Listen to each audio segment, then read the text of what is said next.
Allah, saya mengakui Muhammad Rasulullah. Mana buktinya? Tidak ada buktinya, enggak sah. Jadi harus dibuktikan dengan salat, zakat, puasa. Itu amal soleh namanya dari keimanan kita. Nah, siapa yang melakukan ini pasti masuk surga. Nah, tetapi masuknya surga kita ini bukan karena amal soleh kita. Kenapa? Karena surga itu mahal, tidak bisa dibeli surga itu dengan amal soleh kita. Betul Bapak? Kita masuk surga karena ridha Allah Subhanahu wa taala. Jadi ketika kita beriman dan beramal soleh, tujuannya untuk mendapatkan ridha Allah, agar seluruh diampuni dosa-dosa kita oleh Allah. Nah, kalau diampuni dosa-dosa kita dan dapat kasih sayang dan ridhonya, pasti masuk surga. Tapi ingat, bukan amal soleh yang memasukkan kita surga. Kenapa? Karena surga mahal, dunia saja mahal Pak. Amal soleh kita tidak bisa membayar nikmat mata, nikmat tidur, nikmat banyak nikmat yang Allah berikan tidak bisa kita bayar dengan amal soleh kita di dunia, apalagi surga. Jadi puasa kita sekarang ini 10 terakhir ini sudah mau selesai puasa. Yang selalu kita minta kepada Allah adalah ridhonya. Allahumma ja'alna radina biqada'ik tami'ina biridhak. Ya Allah, aku minta kepadamu ya Allah keridhaanmu, ampunanmu, karena itulah yang memasukkan kita surga.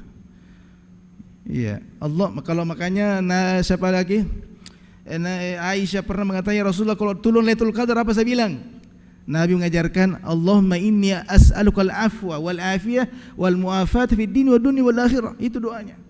Allahumma innaka afuwun tuhibbul afwa fa'fu anni. Itu doanya. Kalau ada turun pendek sekali doanya kalau turun Lailatul Qadar. Ya Allah, aku minta maafmu. Ya, aku memohon jangan kau turunkan kemurkaanmu kepada aku. Selesai. Karena itulah pintu masuk surga. Gitu Pak ya. Ya. Assalamualaikum warahmatullahi wabarakatuh. Kasih Ustaz. Ada teman yang bertanya, titip pertanyaan kepada kita, apa dasar sholat duhur dan sholat asar itu suaranya imam tidak dibesarkan? Duhur dan asar? Ya, tidak dibesarkan. Apakah ada riwayatnya? Itu yang pertama. Yang kedua, sebagai manusia mungkin kita mempunyai dua unsur, yaitu roh dan jasad. Ya. Nah, ketika nanti di hari akhir ini yang disiksa atau yang merasakan nikmatnya surga itu roh atau jasad kita. Karena pada saat kita mati ini kan terpisah. Apakah nanti di kehidupan yang akan datang mereka kembali akan bersatu, atau satu saja yang merasakan siksaan atau kenikmatan? Makasih Ustaz. Ya, ini agak panjang ceritanya ini yang nomor 2 ini, pertanyaan nomor 2. Ya, kalau nomor pertama tadi apa tadi yang pertama ini? Suara imam ya, saat sholat duhur dan asar. Ya, ketika di Mekah itu kan Nabi dan para sahabat sholatnya itu ngumpet-ngumpet. Nah, kalau siang hari awal-awalnya dikeraskan suaranya, ketahuan bahwa sahabat Nabi ini atau Rasulullah lagi sholat. Ya, makanya dilempari, diganggu ya. Akhirnya kalau malam mereka tidur.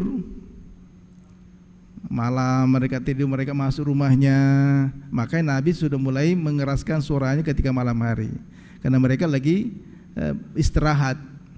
Jadi begitu sejarahnya, akhirnya sampai saat ini siang hari kita sirkan dan malam hari kita gara-gara waktu itu.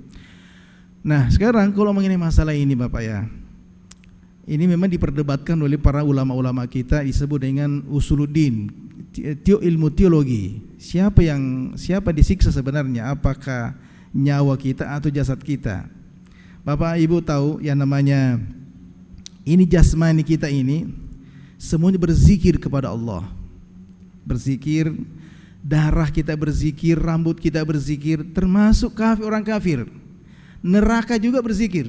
Kan ada ayatnya kan, sabbaha lillahi ma fis samawati wa ma fil ard. Jadi rambutnya orang kafir berzikir, bertasbih, semua. Yang tidak berzikir hanya jiwanya.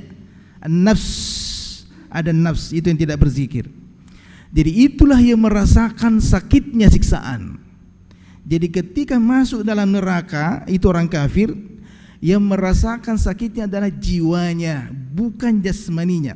Kenapa? Karena jasmani ini berzikir, api neraka berzikir. Masa ada duanya berzikir sama-sama merasakan sakitnya? Tidak kan? Ya. Bapak ketika dioperasi, yang merasakan sakitnya kulit atau otak? Otak ya. Bukan kulit yang merasakan sakit. Makanya dibius kan? Ketika kita diamputasi, disesar, nah ketika digorek, diambil pisau itu tidak merasakan sakit kulit. Jadi kulit sama sekali tidak pernah merasakan, tapi merasakan itu otak kita. Iya. Jadi yang disiksa di neraka yang mana? Jiwanya. Nah ini sebuah pendapat Pak ya. Terus ada lagi mengatakan, wah kalau begitu Allah tidak adil. Kenapa jiwanya saja merasakan sakit? Nah yang berzina kan kulitnya juga. Betul? Masa kulit tidak ikut merasakan sakit? Wah terjadi perdebatan ulama kita, termasuk Imam Ghazali, masuk Al-Farabi, masuk filosof-filosof Islam.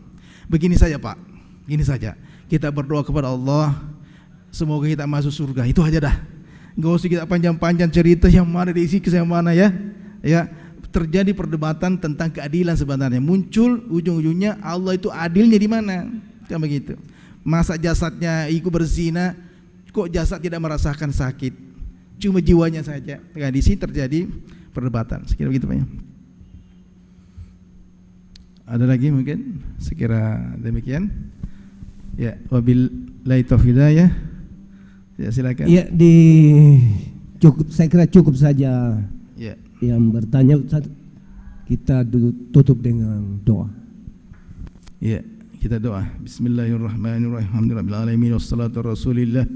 Allahumma ja'alna syakirin li ni'matik wa tami'ina bi ridhak wa mutalazzizina bi dzikrik. Rabbi ighfir lana wa li walidina wa li masyayikhina innaka antal ghafurur rahim. Allahumma rzuqna lailatul qadr. Allahumma rzuqna lailatul qadr. Allahumma rzuqna lailatul qadr. Rabbi ighfir lana wa li walidina warhamhuma. Rabbana atina fid dunya hasanah. Sallallahu sallam alaihi walhamdulillahi alamin. Al-Fatihah.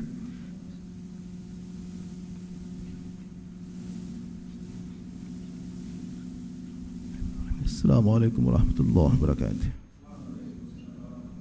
Waalaikumsalam warahmatullahi wabarakatuh. Demikian kebersamaan kita di acara